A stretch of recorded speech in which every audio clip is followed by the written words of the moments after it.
Super हिर' फिल्मखौ नायनानै सोर मोजां मोना?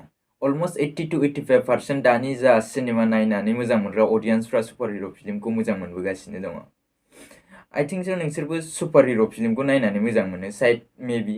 आरो माखासे समनिफ्रायथ' सुपार हिर' फिल्मखौ लानानै इन्डियायाव ओरैबायदि क्रेज नुबोदों जा गिदिर गिदिर बलिउड फिल्म बा डमेस्टिक फिल्म इन्डास्ट्रिनि फिल्मफोरखौ लानानै क्रेज नुनो मोनाखै। खासकर जुदि बे फिल्मा MCU आरो DCनि जायोब्ला बेलेग लेभेलनि क्रेजखौ जों नुनो मोनो।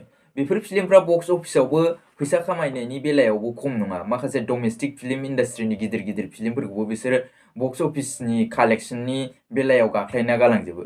फर एग्जाम्पल एभेन्जार एन्ड गेमखौनो नाय, जायनोखि सानसेयावनो 50 क्र'रनिख्रुइबो बांसिन इन्डिया कालेक्सन खालामदोंमोन। बेखौथ' दोनथ' दाख्लै ख्रिस्टमासाव रिलिज जानाय स्पाइडारमेन नो वे ह'म मात्र 7 दिनावनो बियो 200 क्र'र कालेक्सन पार खालामबाय बियो। And it is a huge collection in India. स' नोंसोर सानदोंना बियो बेसेबा गोबावनिफ्रायनो मा सुपार हिर' फिल्मनि बाथ्रा रायलायबोबाय थादों होननानै। स' बेबायदिनो मोनसे दाख्लैबावैसो सुपार हिर' फिल्म रिलिज जानानै थांदों।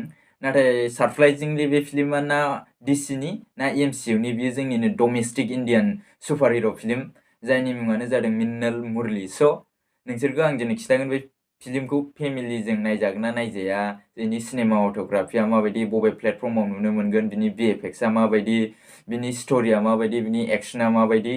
स' भिडिअखौ जोबजासिम नायलां। नोंसोर मालाबा सानदोंना भगबाननाव बियालासिनो जुदि मालाबा नोंसोर सुपार पावार मोनोबा नोंसोर मा खालामगोन?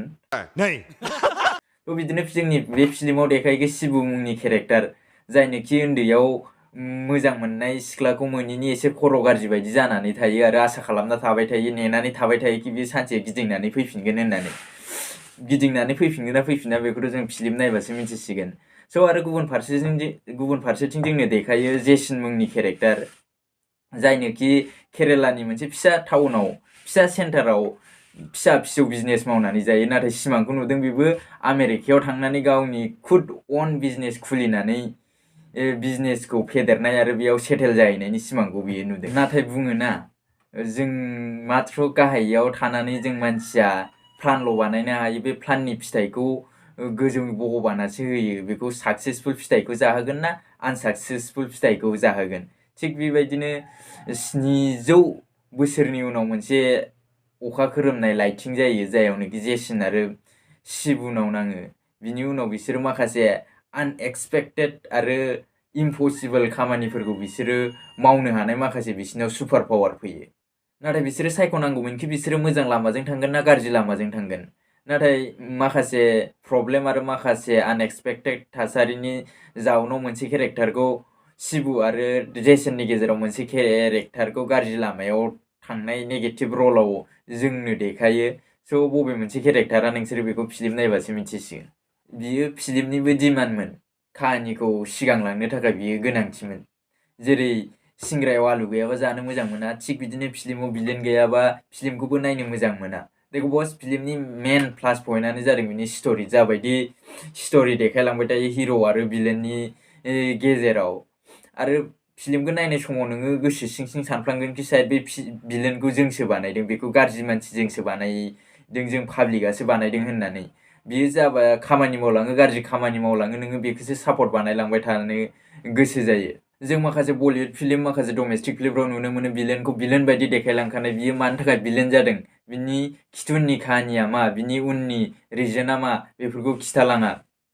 गाज्रि जानो होननानैथ' रावबो गाज्रि जाया, माखासे प्रब्लेम, माखासे जाहोननि थाखायसो गाज्रि जायो। नाथाय बे फिल्माव नों बेबायदिखौ मोननाय नङा। भिलेना मानि थाखाय भिलेन जादों, माब्रै बे गाज्रि लामायाव आगान सुरलांनो गोनां जादों, बेफोरखौ मोनसे मोनसे डिटेल्सआव खिथालांजोबो। स' सिगाङावनो बुंखादोंमोन आं बिनिखायनो कि बिनि मेन पइन्टआनो बिनि स्ट'रि होननानै। जों स्ट'रिखौबो प्रेडिक्ट बानायनो हायो, इयुनाव हिर' आरो भिलेननि गेजेराव सोर देरहागोन जों बेखौबो मिथिखायो। नाथाय हिर'नि सिगाङाव प्रब्लेमा बेखि जा पावारा हिर'नावबो दं, बे सेम पावाराबो भिलेननावबो दङ। स' हिर'आ भिलेनखौ माबायदि फेजेनलांगोन बेखौ मिथिनो थाखाय जोंनि गोसो सिङाव एसे उत्साहित जानानै थाबाय थायो। आरो बेनो जोंखौ जोबजासिम फिल्मखौ नायलांजोबनो थाखाय माखासे एक्साइटमेन्टखौ लाखिबाय थायो। स्क्रिन प्लेनि बारै बुङोबाथ' स्क्रिन प्लेया इसिबां एक्सिलेन्टबो नङा, इसिबां दुरबलबो नङा, गेजेरनिनो। फिल्मनि लेंथआ एसे गोलाव जानायनि थाखाय गेजेर गेजेर बबेबा एसे बर खालामनो नागिरो, नाथाय थिक थाक।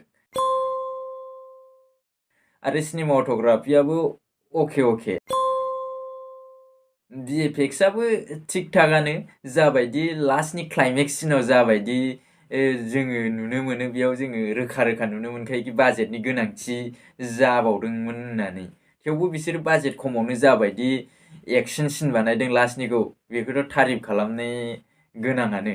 जा जायगायाव बिसोर एक्सनखौ नांगौ बे जायगायाव होदों, जा जायगायाव नाङा बे जायगायाव होखायाखैनो, जा जायगायाव VFX खम जादों बे जायगायाव बिसोरो बे एक्सनखौ फकास बानायखायाखै बारा, आरो जा बायदियाव एसे बिसोरो जानाय बायदि मोनदों बे जायगायाव एक्सनखौबो फकास खालामखादों एकदम एक्सिलेन्ट दिमाग बाहायनानै। आरो बे फिल्मखौ नोंसोरो फेमिलिजों ज'नो हलाव जिरायनानै आरामसे नायनो हागोन। आरो बेसिकलि बे फिल्मखौ मालायालाम भाषायाव शुट बानायनाय जादोंमोन, नाथाय नोंसोरो नेटफ्लिक्सआव बे फिल्मखौ हिन्दी, तामिल, तेलुगु, कन्नड़, मालायालाम, इंलिशआव नायनो हागोन। अभारअल जुदि नोङो सुपार हिर' फिल्म नायनानै मोजां मोनोबा, खासकर इन्डियान सुपार हिर' फिल्म नायनानै मोजां मोनोबा, बेयो नोंनि थाखाय मोनसे मास्ट वाच इन्डियान सुपार हिर' फिल्म। आंनि पार्सनेलि बुङोबाथ' बिनिख्रुइ साबसिन स्ट'रि गोनां सुपार हिर' इन्डियान सुपार हिर' फिल्म आङो नुवाखै। आरो आंनिफ्राय बेयो मोनसे रेकमेन्ड फिल्म नोंसिनि थाखाय, जरुर नोंसोरो खनसे नायनो हागोन।